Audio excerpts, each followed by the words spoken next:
Les muscles des mollets, c'est des muscles qui sont quand même assez forts, souvent assez tendus, donc pas si facile que ça à étirer. Il y a plusieurs façons de faire, mais je vais vous montrer celle que je préfère. Donc, il faut comprendre que l'étirement se fait vraiment quand on amène le pied vers nous, comme ça ici, parce que tous les muscles qui sont ici sont rattachés au talon. Donc, c'est là qu'on va aller chercher l'étirement. Puis, ce que ça nous dit, c'est que ça nous amène souvent à avoir un manque de mobilité, en fait, d'amplitude de mouvement au niveau de la cheville. Donc, c'est vraiment pertinent puis voire nécessaire d'étirer les mollets pour plusieurs personnes. Alors, une façon qui peut être assez simple, c'est de prendre une ceinture, une serviette, pour aller placer, c'est juste ici en dessous de la base des orteils. On allonge la jambe bien droite au sol, puis on tire. Puis l'étirement va être efficace si on reste quand même un certain temps, minimum 15-20 secondes, mais disons peut-être jusqu'à 1 minute, 2 minutes, 3 minutes, ce serait une bonne idée, surtout pour des muscles aussi tendus et aussi forts que ceux des mollets.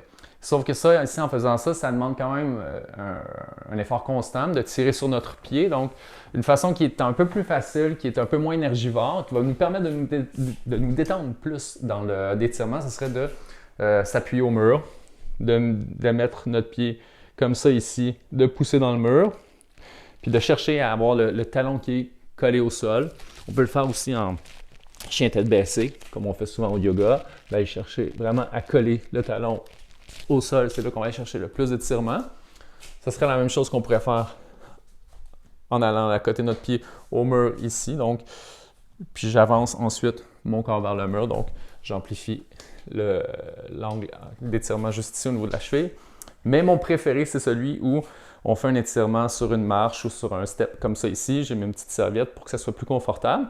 Donc, je m'installe sur le bord avec juste la base de mes orteils sur le step ou la marche, si vous avez un escalier.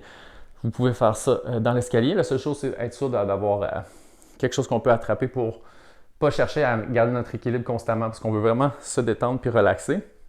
Donc, tout ce que je fais une fois que je suis installé ici, c'est que je laisse mon poids faire l'étirement à ma place, puis je m'accote au mur. Je fais juste prendre le temps de respirer, de me calmer. Puis plus je respire lentement, plus mon expiration est lente par rapport à mon inspiration, plus l'étirement va pouvoir se faire de façon efficace. Fait que je vous conseille de rester là au moins 1 minute, mais sinon d'aller jusqu'à 2 ou 3 minutes, ça va être nécessaire pour certaines personnes pour aller vraiment bien étirer les muscles des mollets, mais aussi aller chercher plus d'amplitude de mouvement au niveau de la cheville, ce qui va être bénéfique pour beaucoup de mouvements.